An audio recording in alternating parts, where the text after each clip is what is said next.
Judging from previous speeches that this class has gave, it seems as though we have a theme that we like music. And if you've listened to music, you probably owned an MP3 player, and that MP3 player probably was an iPod. And an iPod was actually created by this man, him and his engineers. He's the CEO, formerly the CEO of Apple. Just August of 2011, he resigned as the CEO position of Apple, which he founded back in 1974, 76, way back then with his old college roommate. He attended Reed College out of Portland. After 6 months, he dropped out because he didn't want to be part of that whole college life. He wanted to go out on his own independently. Quick biography: he was born February 24th, 1955. He's been a video game designer right after dropping out of college. For Atari, he was a video game designer for them for 2 years, then going to make Apple. He's actually been a businessman throughout his whole life. One of the things that he's most popular for is, of course, Apple, but he's also CEO of Pixar. So, like Cars and Toy Story, he's actually a CEO. He helped found that. He was, instead of being the head founder, he was like the co-founder of Pixar, and which I didn't know until I watched a documentary a while ago about Pixar, and Steve Jobs was a CEO, and I didn't know that because he's not involved in that as much as he is in Apple.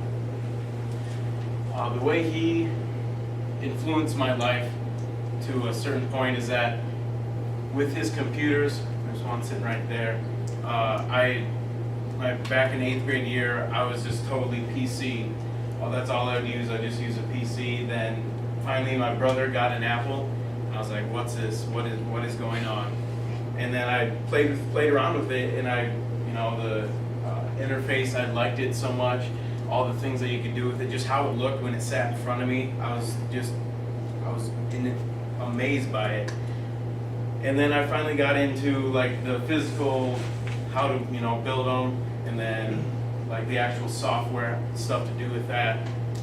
And I figured out that I have kind of a tick for this. I like this, and I kept learning more about it instead of trying to learn how to be a policeman or a firefighter. And so that kind of changed my view on life. It was like, I don't want to just go to college and find out. It was like right there, that moment, that I figured out I kind of want to lean towards computers. And Bill Gates and his PCs, that really didn't do it for me. It was Steve Jobs and his Apple computers. I figured that if he could drop out of college, which I don't plan to do, but if he could drop out of college and make it on his own, I think that I can go get an education and maybe work for someone like him, or even, who knows, in the next 7 years if I make it on my own. But just to think that it all started with a laptop and then an iPod beside that, those two things that just turned my life around, a total different career choice from being, I had no idea what I was going to do, to being, I'm going to go into computers. If I could, I would thank him for that. But of course, he's like a multi-millionaire and wouldn't listen to me keep going to Kirkwood. But I would actually, if I saw him on the street somewhere in Strawberry Point, I would say, hey, Steve Jobs, thank you. I appreciate what you did for me and for everyone else that was drawn to computers like I was. Thank you.